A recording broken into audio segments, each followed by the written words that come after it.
Hi welcome to MNR property Shadnagar municipality ముఖ చిత్రము. షాద్నగర్ మున్సిపాలిటీలో మౌలిక సదుపాయాలు పెరుగుతున్నాయి. చుట్టుపక్కల 100 గ్రామాలు, 27 మండలాలు ప్రజలు ప్రతినిత్యం విద్యా, ఉపాధి, ఆసుపత్రులు మరియు వ్యాపారాల నిమిత్తం షాద్నగర్ వస్తుంటారు. గృహ నిర్మాణాలు ఇప్పుడు బాగా పెరిగాయి. ఒకప్పుడు చిన్న చిన్న బిల్డర్లు వెంచర్లు నిర్మిస్తే ఇవాళ పేరున్న పెద్ద పెద్ద సంస్థలు అన్ని వెంచర్లు, అపార్ట్మెంట్లు నిర్మిస్తున్నారు.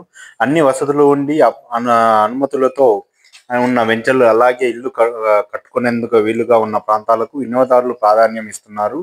ఇటీవలి కాలంలో ఎంక్వైరీలు చేసేవారు చాలా బాగా పెరిగారు. 4 ఏళ్ల కిందట 15 లక్షలు పెడితే 200 గజాలు ఇళ్ల స్థలం ఇప్పుడు 40 లక్షలు పలుకుతుంది. అపార్ట్మెంట్లు కూడా మధ్య తరగతి వారికి అందుబాటులో ఉంటున్నాయి. 45 లక్షలు వరకు పెట్టుకుంటే అన్ని సౌకర్యాలు ఉన్న విశాలమైన అపార్ట్మెంట్లు 1200 ఎస్ఎఫ్టీ లభిస్తుంది. ఇప్పుడిప్పుడే డిమాండ్ పెరుగుతుంది. షాద్నగర్ మున్సిపాలిటీపై ప్రభుత్వం ప్రత్యేక దృష్టి రీజనల్ రింగ్ రోడ్ లోపల ఉండటం మామూలుగా ఎక్కువగా లభిస్తుంది పొందే షాద్నగర్ మాత్రమే ఈ ప్రాంతం అనూహ్యంగా అభివృద్ధి చెందుతుంది, నివాసాలకు అనుకూలంగా మారుతుంది. అందుకే please contact me my number. షాద్నగర్లో చాలా మంచి మంచి డెవలప్మెంట్స్ వస్తున్నాయి. Thank you so much.